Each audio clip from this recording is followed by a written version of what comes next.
And so now we come to the fourth key. It's the trump key that can over-trump them all. I was a senior in high school back in San Marino, California, in Southern California, and the hit singer of my day was a woman named Laura Nyro. She had an album that came out that year called Eli and the 13th Confession, and some of the songs on that album were Bill, Wedding Bell Blues, Stone Soul Picnic, and then, as you might imagine from the name of her album, Eli's Coming. I heard that Laura Nyro was coming to Stanford University's Memorial Auditorium to play a concert. So on the day of the concert, my friends and I loaded ourselves into my family's station wagon, and up the coast we drove. And that night we rushed into Memorial Auditorium, and we took our place in the fourth row, and the curtain opened, and Laura Nyro was sitting there behind a Steinway grand piano, and she waited for about 7 minutes until the applause and the screaming and yelling died down, and then this is what she said.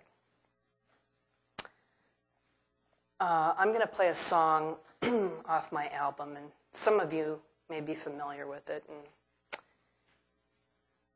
I think George might have helped me write that. Bill, I love you so, I always will. Of course, she sang it better than that, but she finished the song, and then when she was finished, that's a song off my album, and as I said, I think George helped me write that song. Well, this concert went on like this for about 90 minutes. It was a concert that we realized had been conducted entirely through the miracle of peripheral vision. She never once looked us in the eye. She never once made us feel grateful that we had come. Laura Nyro failed to recognize the difference between a product and a service. We could buy her products. We knew her albums were great. But you feel about a service the way you feel about the person providing the service. Eyeball to eyeball, heart to heart, face to face. You feel about a service the way you feel about the relationship. And because Laura Nyro failed to establish a relationship with us, we didn't like the concert and we didn't like her music. You can master all of this, but there's one last thing that you need to do in order to be successful. And I've learned this thing through very painful, yet ultimately very powerful experience. I learned it from being a metastatic breast cancer patient and living what will be 12 years next month to tell my story. I have learned, thank you.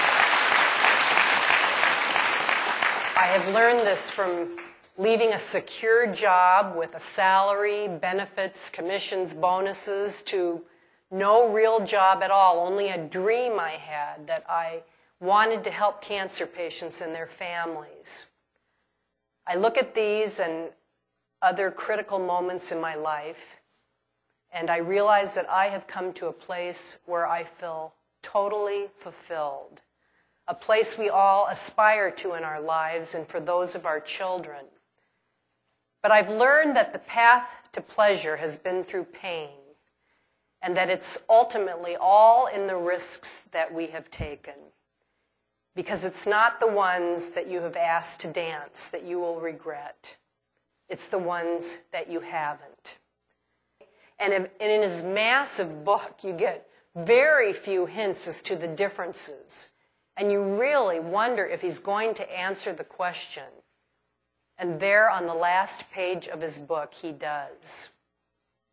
It's not guns, germs, or steel, as one author has suggested, that makes the difference between the rich and the poor. It's not natural resources, access to power sources, education, any of the things that you might have read about or believed to be true. The difference in this world is in belief.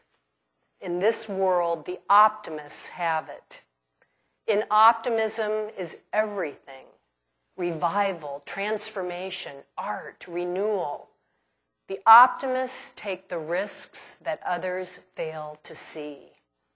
And then he goes on to add, the pessimists only have the lone consolation of knowing that they were failed and that they could say they were right all along. You play this game with courage. So the next time you come to two paths in a road, don't take the path of least resistance. Paths without obstacles rarely go anywhere. Instead, take the road along the cliff, the one without the guardrails, because I can promise you this, that the sheer exhilaration of the ride and the pride that you feel when you finish will fill you with even more pride and give you even more confidence to take even more risks.